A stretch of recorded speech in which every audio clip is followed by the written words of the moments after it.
지금 기도에 대한 주제를 보고 있습니다. 기도라는 것이 무엇일까요?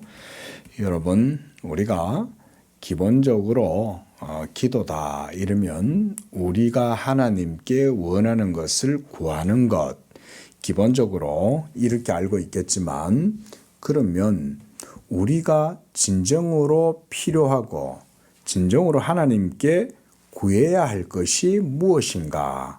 우리가 이런 부분들도 한번 생각을 해 보셔야 될 것입니다. 우리가 보통 원하는 것은 대부분 다 육적인 것에 국한되어져 있고, 먹고 입고 살아가는 삶의 문제, 육적 평안, 이런 것에 주로 많이 이 문제가 기도가 대부분 다 그런 기도들입니다. 그러나 하나님께서는 이런 것은 너희 하나님 아버지께서 다 있어야 하는 줄 아신다. 그런 것은 구하지 않아도 된다. 이렇게 이제 말씀을 하시는 거죠. 그러면서 오직 너희는 하나님의 나라와 의를 구하도록 해라. 이렇게 이제 말씀하셨는데, 자, 이 기도를 깊이 우리가 배우는 것도 저는 중요하다고 생각을 합니다. 실제로 기도는 믿음의 가장 실제적인 표현이다. 이렇게 말할 수 있습니다. 그건 뭔 말이냐면 쉽게 얘기하면 이런 말이에요. 예수님을 믿고 하나님을 믿고 그리고 하나님을 경외하고 섬기는 그런 사람이라면 자연스럽게 기도하는 건 너무나 당연하다 이 말인 거예요. 그러니까 믿음의 실천성, 믿음의 실제성이 가장 온전하게 드러나는 형태는 바로 기도인 거예요. 기도. 하나님을 믿는다면 기도하는 거죠. 기도는 뭔가 급박하고 위기의 경황 가운데 사로잡혀 있을 때에 막 화들짝 놀라서 기도하는 것, 그것만이 기도가 아니라 원래 기도는 항상 평상시에 믿음의 상태가 유지되는 가운데에서 이루어지는 게 사실은 기도인 거예요. 그래서 우리 성도님들도 이런 말씀을 들으면서 여러분들의 기도의 패턴, 우리가 요즘 루틴 이런 말 많이 쓰잖아요. 일상적인 평범하게 반복되어지는 어떤 패턴들, 관습들, 여러분들의 삶의 그런 패턴에 믿음을 장착하시고, 그래서 믿음의 패턴으로 여러분들의 삶의 패턴을 업그레이드를 좀 시키십시오. 기도하지 않으셨다면 그게 아니구나. 내가 예수님을 믿으니 기도하는 건 당연한 거구나. 그 생각을 하시고는 조금 더 업그레이드를 시키세요. 그래서 내가 밥 먹을 때만 기도하고 또 새벽 예배 때 나오셔서 이렇게 기도하시기도 하고 또 주일날 예배당에 나와서 예배 드리면서 기도하기도 하지만 그거보다 좀 더 이렇게 이제 우리가 차량에도 속도를 내려면 악셀레이터를 밟잖아요. 그런 것처럼 조금 더 이제 가속도를 붙이셔가지고 여러분들의 일상적 삶의 패턴 속에 좀 더 믿음을 강화하시고 믿음을 강화하시면서 좀 더 기도에 열의를 좀 더 불어넣어 보십시오. 그러면 반드시 어느 순간 변화를 감지할 수 있을 겁니다. 이게 육적 삶에만 매여가지고 살다가 좀 더 믿음을 불어넣고 그래서 내 패턴을 좀 더 한 단계 업그레이드 시켜서 영적으로 이렇게 좀 더 고양된 그런 기도의 생활을 하니까 이게 영적이고 믿음의 삶이 아주 보다도 뭔가 달라 보인다. 이런 걸 느끼시게 될 겁니다. 그러니까 기도하지 않으면 그게 안 되는 거예요. 근데 기도를 하면 믿음의 삶이 업그레이드가 됩니다. 그러면 차원 높은 믿음의 시야도 열리고 또 믿음의 삶이 또 내게 주어지게 되고 그럼 눈이 열리면 삶도 새롭게 또 보이겠죠. 예전에는 그냥 육적인 단조로운 일상적 삶만 있었는데 영적 삶을 살다 보니까 이런 식으로도 이제 생각이 열릴 수 있구나. 이런 식으로 이게 내 삶의 어떤 의미도 새롭게 이해가 될 수도 있구나. 그런 걸 여러분들이 느끼실 수가 분명히 있을 겁니다. 근데 이건 기도하지 않으면 안 열려요. 기도하지 않으면. 예, 기도하지 않으면. 꼭 그래서 이 믿음의 실제성을 기도를 하심으로써 열어서, 그래서 그 속에 있는 하나님이 그리스도 안에서 예비하신 그런 부요한 것들을 여러분이 믿음으로 소유하고, 그걸 칼빈 같은 경우는 하늘에 보물이 있는 그 창고의 문을 열고 믿음으로 그걸 캐내는 것을 바로 그걸 기도라고 말했어요. 기도는 하늘 보화의 창고를 열고 보물을 캐내는 거다. 칼빈은 이렇게 설명을 했습니다. 맞는 말이죠. 그러려면 우리가 믿음을 가지고, 그래서 믿음의 상태로 고양이 된 다음 거기에서 기도로 그걸 캐내는 거예요. 자, 그래서 오늘 본문에서도 예수님은 바로 그런 기도에 대해서 가르침을 주고 계시는 거예요. 그만큼 기도가 중요하다는 얘기인 거죠. 그렇죠? 그래서 먼저 5절에 보면 유대인, 외식, 위선 가운데 있고 남들에게 보여주기를 좋아하는, 그래서 자기 의를 드러내려고 했던 외식하는 사람들은 보면 회당과 큰 거리 어귀에 서서 기도를 한다는 거예요. 자, 기도는 누구한테 하는 겁니까? 하나님께 하는 거잖아요. 그러면 하나님이 내 기도를 들어주시는 것을 가장 믿음으로 고백하고 기도하는 게 중요한 거지. 내가 기도하는 모습을 다른 사람들한테 막 이렇게 보여주고 그렇게 해서 나 이렇게 기도한다 이거를 보여줄 이유는 하나도 없죠.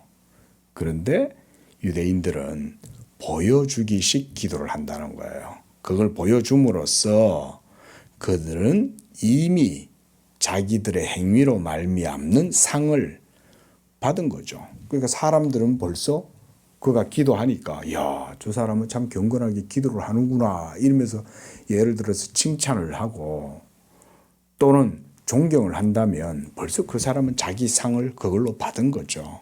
그래서 그들은 자기 상을 이미 받았다 이렇게 얘기하죠. 그 다음 6절에서는 그러나 너희는 기도할 때에 너의 골방에 들어가서 문을 닫고 은밀한 중에 계신 하나님 아버지께 기도해라. 은밀한 중에 보시는 하나님이 갚으실 것이다. 사람한테 보여줄 필요 없고 기도를 들으시는 하나님께만 은밀하게 기도할 때 그게 바로 믿음의 기도죠. 왜냐하면 사람들한테 내 자신을 보여줄 이유는 하나도 없어요. 오로지 하나님만 내 기도를 들으시고 하나님만 아시면 됩니다. 이런 고백으로 믿고 기도하는 거 아닙니까? 하나님은 눈에 보이지 않아요. 그죠? 우리가 기도할 때. 하나님의 음성도 안 들리고 하나님의 행동도 안 보여요. 그러나 내 마음의 믿음은 하나님이 내 기도를 들으신다는 이 믿음으로 기도하고 있잖아요. 그러니까 아무도 그 기도를 알아주지 않아도 괜찮고 몰라줘도 상관없는 거예요. 하나님만 들으시면 되는 거죠.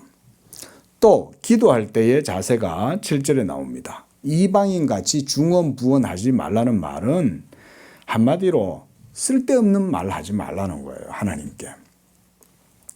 그리고 거기 보면 말을 많이 해야 들으시는 줄로 이방인들은 생각한다 그랬지만 말 한마디 안 해도 하나님은 우리 심중에 있는 생각을 아시는 거죠. 우리가 기도할 때 그래서 때로는 크게 울부짖고 기도하는 통성 기도도 필요해요. 상황이 절박하거나 이렇게 할 때 간절히 하나님께 기도할 때 내 속에서부터 막 터져 나오는 그런 울분을 하나님 앞에 내놓고 토로하고 그럴 때 막 쥐야 하고 이렇게 기도하는 것도 당연히 마음의 표현이니까 가능해요. 그렇게 해도 돼요. 하지만 대부분의 기도, 제가 볼 때는 거의 90%는 그렇게 기도할 필요 없어요. 그냥 일상적 삶 속에서 조용히 잠잠히 하나님께 입 안 열고 조용히 조용히 침묵하면서 기도하는 것도 필요하죠. 왜냐하면 마음으로 하나님께 기도하기 때문에. 그래서 조용히 하나님께 기도하면 마음으로 기도할 거 아닙니까? 마음으로 기도하면 빈 껍데기 뿐인 말만 갖고 기도하지 않게 되겠죠. 그게 이제 중언부언 기도하지 마라 이 말인 거예요. 그래서 8절에도 보면 너희가 구하기 전에 너희에게 있어야 할 것을 너희 아버지께서 아신다. 이렇게 말씀합니다. 우리 성도들의 모든 삶을 하나님이 모르시겠어요? 이 모든 세계는 다 하나님이 창조하셨고 또 우리의 삶도 하나님이 허락해 주신 건데 어찌 하나님이 그걸 또 모르시겠어요? 하나님은 모든 것을 다 주신 거잖아요. 그렇죠? 우리의 삶에 있어서 하나님이 안 주신 게 어디 있습니까? 모든 삶의 조건을 하나님이 다 주셨잖아요. 그렇죠? 자연 만물과 창조의 질서도 주셨고 그뿐만 아니라 내 옆에 주변의 사람들도 주셨고 또 국가도 주셨고 자유도 주셨고 모든 우리의 삶에 필요한 토대가 되는 기초들은 사실 하나님이 벌써 다 주셨죠. 그렇죠? 아닌 게 없잖아요. 하나님이 다 주셨잖아요. 안 주신 게 어디 있어요. 그러므로 이렇게 기도하라. 9절에 하늘에 계신 우리 아버지여 이름이 거룩히 여김을 받으시오며 나라가 임하시며 뜻이 하늘에서 이루어진 것 같이 땅에서 이루어지이다. 이게 바로 하나님의 나라를 구하는 기도이고 동시에 하나님 아버지께 영광을 돌리는 기도를 이와 같이 하고 있습니다. 자, 우리가 여러 정도 말씀을 보고 이제 기독교 강요 내용을 함께 살펴보겠습니다. 자, 오늘은 636쪽 35절입니다. 자, 세 가지씩 두 부분으로 나누이는 강구와 그 조화로운 해석 이렇게 역자가 표절을 붙여놨어요. 자, 이 기도의 양식 혹은 규범은 6가지 강구로 이루어진다. 이를 7가지 항목으로 구별하는 사람들에게 나는 동의하지 않는다.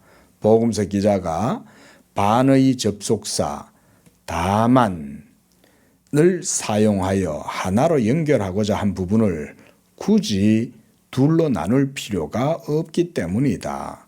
이는 다음과 같이 말하는 것과 다르지 않다. 우리가 유혹에 억눌리게 하지 마시옵고 다만 우리의 연약함을 도우셔서 우리가 넘어지지 않도록 하옵소서. 자, 고대 교회의 저자들도 이에 대해 우리와 견해가 일치한다. 그러므로 마태복음에서 7째 자리에 더해진 것은 해석상 6째 강구로 돌려야 한다. 자, 주기도문에 대한 내용을 지금 설명을 해주고 있는 겁니다. 진정 모든 기도에 있어서 하나님의 영광이라는 대의 원칙이라고 할 수 있겠죠. 대원칙. 이 대의가 첫째 자리를 차지해야 함이 마땅하지만 무엇보다 먼저 처음 3가지 강구들은 특히 하나님의 영광을 위하여 지정되었다. 여기에서 우리는 우리 자신의 유익은 일절 돌아보지 않고 오직 하나님의 영광만을 바라보아야 한다. 나머지 3가지는 우리 자신에 대한 관심과 관련된다.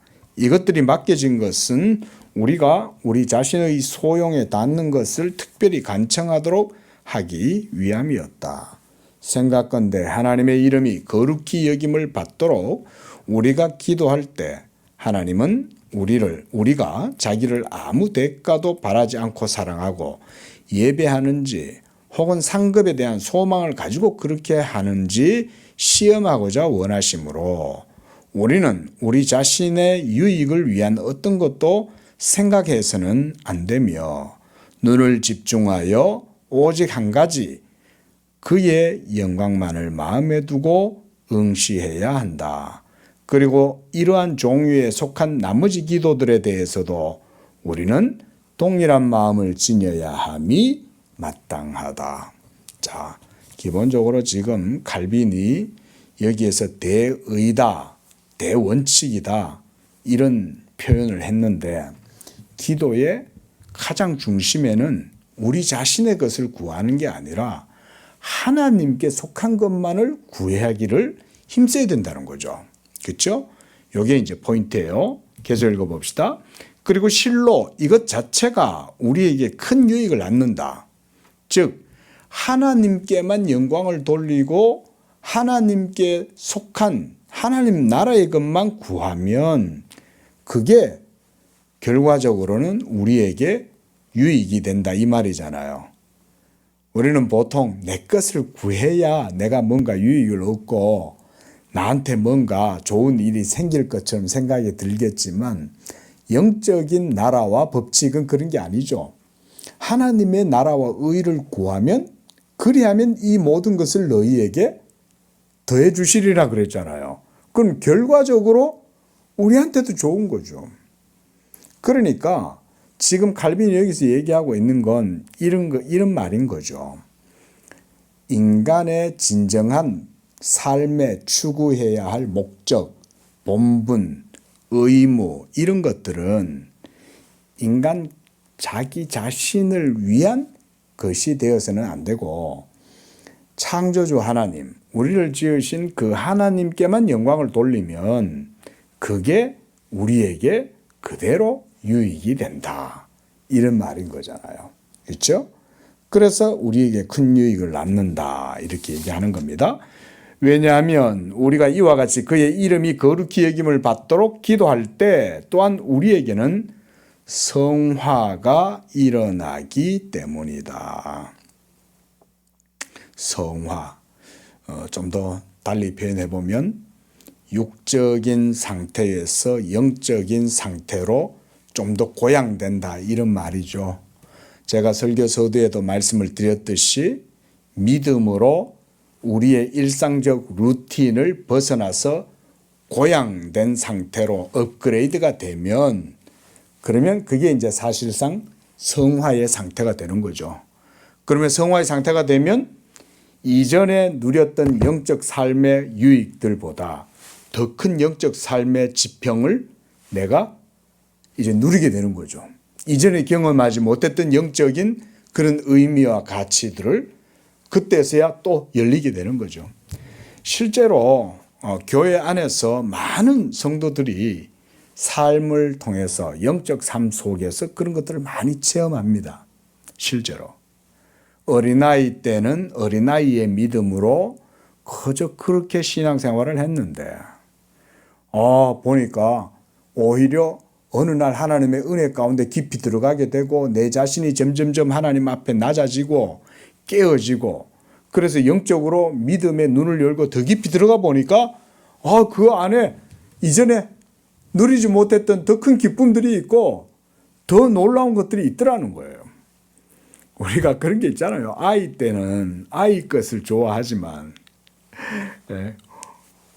요즘 이제 집에 어린이가 이제 자라니까 이제는 뭐 벌써 이제 초등학교 6학년이 됐으니까 이제는 막 6살 요때 이제 읽던 책들은 더 이상 이제 필요가 없고 이제는 새로운 책을 이제 또 전부 다 또 채워 넣어야 되니까 그래서 이제 유치원 때 보던 책들 어린이 때 보던 책들 전부 다 이제 꺼내가지고 정리를 하는 거죠. 잘하면 업그레이드가 되는 거죠. 그 생각의 창이 열리고 사물에 대한 이해도 열리니까 더 이상 그런 거 손도 안 대요. 이제는 애가. 장난감도 마찬가지고요. 장난감도 뭐 4-5살 때는 주구장창 그것만 붙들고 노는 것 같아도 어느 순간 이제 와가지고는 뭐 그런 거는 뭐 이제는 있는 줄도 몰라요. 보면은 우리의 믿음의 상태도 저는 그렇다고 봐요. 어린아이의 믿음이 있고 또 어느 정도 자란 유년기의 믿음이 있고 그다음 소년기의 믿음도 있고 그다음 젊은이의 믿음도 있지만 좀 더 깊이 있게 들어가면 좀 더 성숙된 그런 믿음도 있다. 그게 기도로 나옵니다. 기도로. 그러니까 어떻게 보면 기도는 믿음의 척도라고도 할 수 있어요.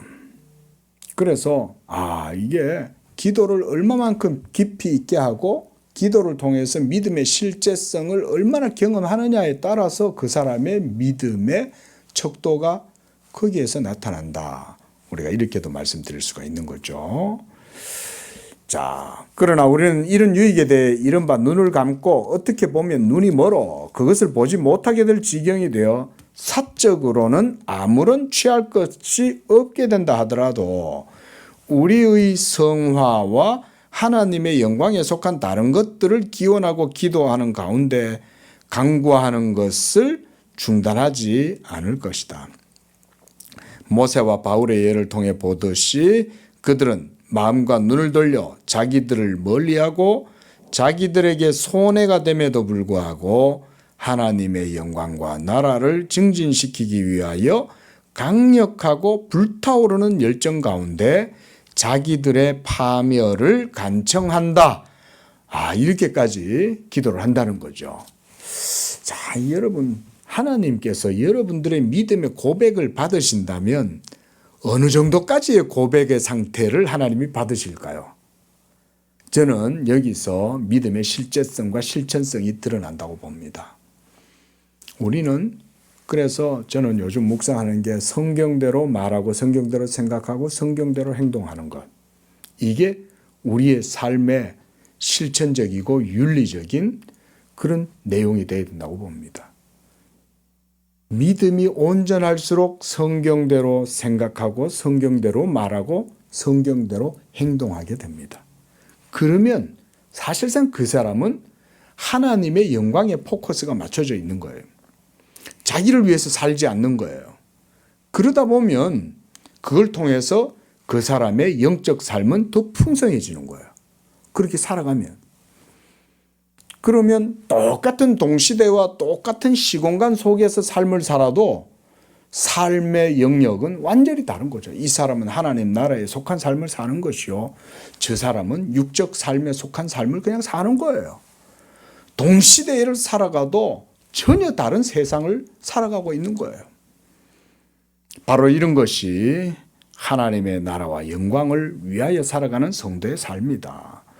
한편 우리는 일용할 양식 주시기를 간구할 때 우리의 유익에 속한 것을 갈망하고 있음에도 불구하고 하나님의 영광을 특별히 찾아야 한다.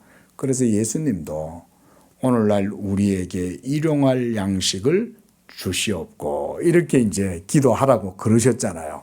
근데 예수님이 하나님께 그날 먹을 거를 찾고 구해라 이런 의도로 그 말씀을 해주신 게 아닙니다. 그날 먹을 거 그날 하나님께 구해라 이런 말보다는 하나님을 의지해라는 거예요. 먹을 거는 그날 필요한 만큼 하나님이 주시니 그것을 채우고 주시는 하나님을 의지하고 하나님께 맡기고 살아라. 저는 그 말씀을 그렇게 해석을 합니다. 그래서 오늘날 우리에게 하루 먹고 살아갈 양식을 주시옵소서. 그거조차도 누구한테 달려있는 겁니까? 하나님께 달려있다. 그걸 고백하라는 거예요.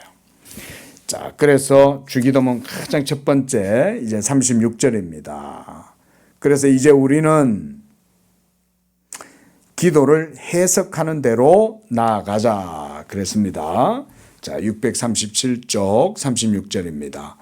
먼저 이 기도가 시작되는 바로 그 지점에서 우리는 전에 우리가 말했던 것에 다시 맞닥뜨리게 된다. 모든 기도는 오직 그리스도의 이름으로만 하나님께 드려져야 하므로 요거 우리 앞에서 봤죠, 그렇죠? 자, 예수의 이름으로 기도할 때 그 이름에 하나님의 보증과 인침이 있다 그랬죠? 그렇죠? 그게 바로 하나님의 언약의 기도이고 모든 약속이 그리스도 예수의 이름으로만 우리가 조금 다르게 얘기하면 비준되는 거예요. 비준. 하나님만이 인정해 주시는 이름은 예수 그리스도밖에 없어요. 그래서 예수 그리스도의 이름으로 하나님께 기도해라 그랬죠. 그래서 어떤 다른 이름으로도 하나님께 위탁해서는 안 된다 이랬습니다. 자, 왜냐하면 하나님을 아버지라고 부를 때 우리는 그리스도라는 이름을 전면에 확실히 내세우게 되기 때문이다. 너희가 지금까지는 내 이름으로 기도하지 않았지만 이제는 내 이름으로 구하라. 이렇게 예수님도 말씀했죠. 그죠? 구약시대 때는 예수님의 이름으로 기도하지 않았잖아요. 그냥 야훼시여, 여호와시여 이러면서 그냥 그렇게 기도했죠. 하지만 이제는 중보자이신 예수 그리스도 하나님의 아들 바로 그 이름으로 하나님께 기도할 수 있게 된 거죠. 만약 그리스도 안에서 하나님의 자녀로 취함을 받지 않은 사람이라면 과연 누가 스스로 돌진하여 하나님의 자녀의 영예를 찬탈할 만큼 무모할 수 있겠는가? 자, 뭔 말이냐면 예수님의 이름으로 기도하지 않으면서 마치 자신이 하나님의 자녀가 된 듯 그렇게 하나님께 기도한다면 하나님이 그의 기도를 들으시겠냐 그 말인 거죠. 실제로 이 세상의 모든 종교인들과 그들의 기도 이런 것은 예수의 이름으로 의탁하고 기도하는 거 아니죠. 그죠? 모두가 다 자기가 직접 그대로 신을 만나고 그 신에게 자기의 필요를 구하는 거 아닙니까? 그런 기도는 다 불법이다 이거예요. 불법이다. 왜냐하면 하나님이 거룩하고 의로우셔서 우리 죄인들의 기도를 들으실 때는 중보자의 의가, 중보자의 은덕이 없이는 우리가 하나님께 기도할 수 없는 거예요. 무엇보다 예수 그리스도를 믿고 하나님의 자녀됨을 통해서 아버지께 기도하는 거지 살아있는 신에게 내가 직접 기도하겠다. 더 이상 이런 것은 불가능해요. 할 수 없어요. 만약 그래가지고 직접 살아계신 신에게 본인이 직접 정말 나갔다. 설령 그런 일이 일어난다 할지라도 그러면 이거는 저주마들 지시되는 거예요. 저주를 당하는 거예요. 하나님의 진노를 당하는 거예요. 예? 누가 함부로 거룩하신 하나님 앞에 자기 마음대로 나아가냐 이거예요. 그럴 수 없죠. 그래서 아버지 자신이 참 아들이신 그리스도를 우리에게 형제로 주셨으므로 그 아들 자신이 본성상 가지신 고유한 것이 자녀 삼으심의 은총으로 말미암아 우리의 것이 된다. 우리가 자녀 되는 권세를 얻는 거죠. 예수를 믿음으로. 만약 우리가 큰 자애로우심을 확실한 믿음 가운데 귀하게 받아들인다면 그렇게 될 것이다. 요한이 전한 바와 같이 독생하신 하나님의 아들의 이름을 믿는 자들에게는 권세가 주어져서 그들도 하나님의 자녀가 된다. 그러니까 예수 그리스도를 믿는 자들에게는 하나님의 자녀가 되는 권세를 주신다 그랬잖아요.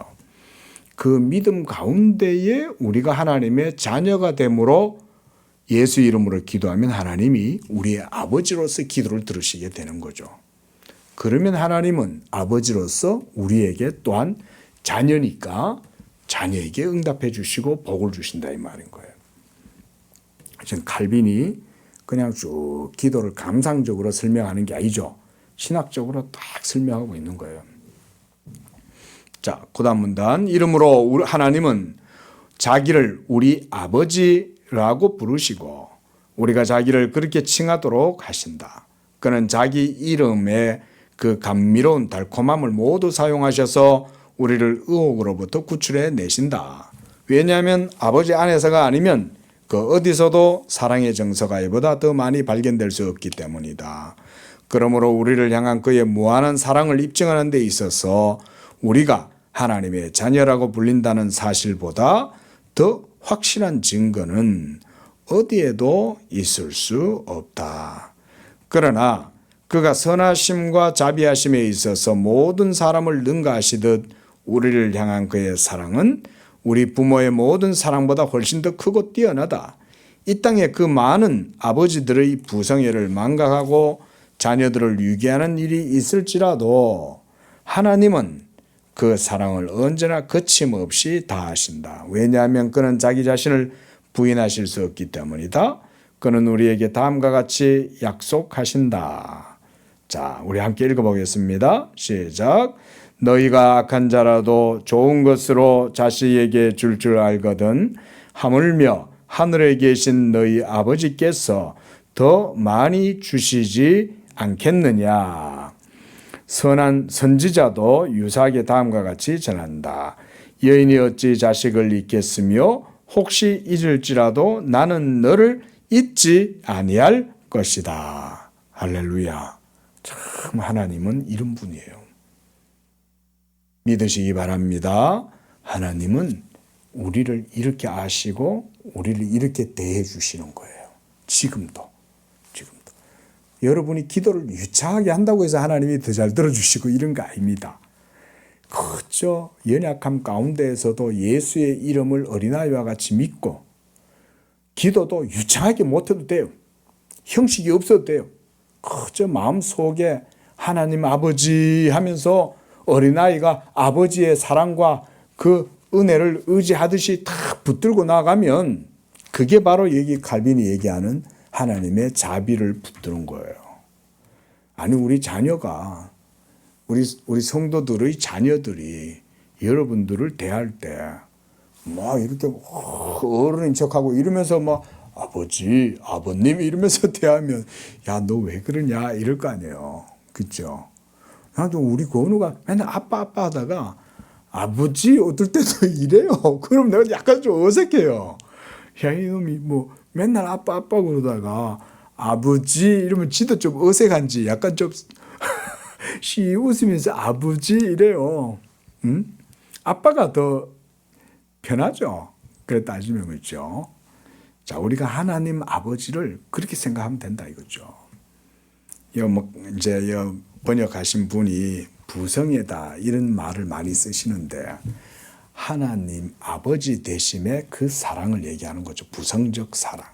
이것을 자, 바로 이런 분이 우리의 하나님입니다. 우리의 기도를 들으시고 그래서 모든 것을 예수의 이름으로 자, 그러나 아들은 아버지의 잔인함이나 무능함에 대한 불평이 없다면 외부인들이나 낯선 사람들에게 의탁하여 보호를 받으려고 할 턱이 없으므로 우리가 하나님의 자녀들일진데 하나님의 빈곤이나 능력의 결핍이나 잔인함과 극도의 엄격함에 대한 비난의 마음이 없다면 하나님 자신 외에 다른 어느 곳으로부터도 도움을 구할 리가 만무할 것이다. 자, 이런 마음, 이런 믿음으로 하나님께 기도하자 그 말인 거예요. 하나님은 어떤 분이신가?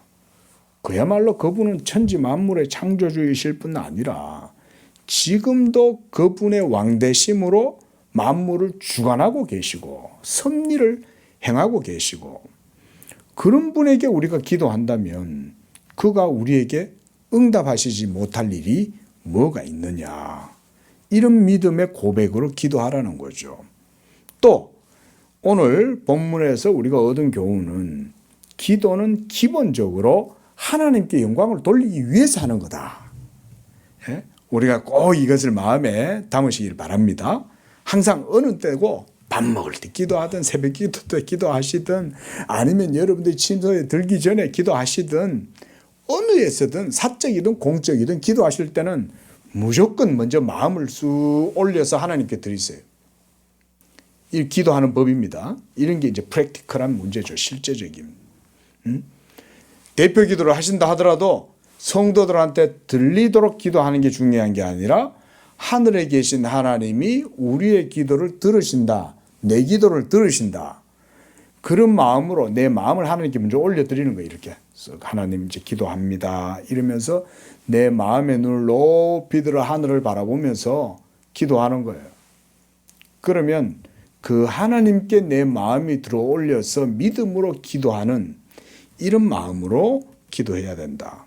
그러면 당연히 내 것을 구하는 게 아니라 먼저 예배 받으시고 영광 받으실 그 하나님을, 그죠? 하나님을 생각하면 내 것 구할 일이 뭐 있어요?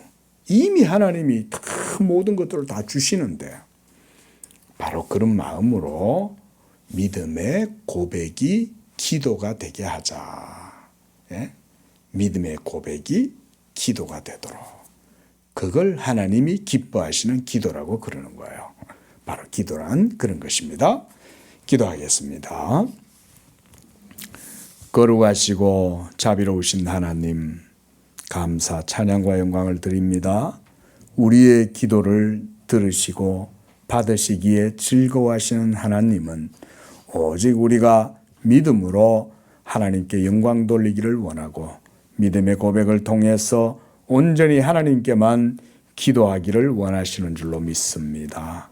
우리가 기도할 때 그러므로 이 땅의 것을 구하거나 중언부언하거나 이 세상에 속한 헛된 것을 구하지 아니하고 오직 먼저 하나님께만 영광을 돌리는 기도가 되도록 도와주시고 그 믿음으로 하나님께 기도할 때에 예수의 이름으로 구하는 것은 하나님께서 들으시고 응답하시리라고 하는 이런 확실한 믿음을 갖고 하나님께 흔들리지 아니하는 두 마음을 품지 않고 하나님 앞에 기도할 수 있는 그런 우리 성도들의 믿음의 기도가 되게 도와주시옵소서.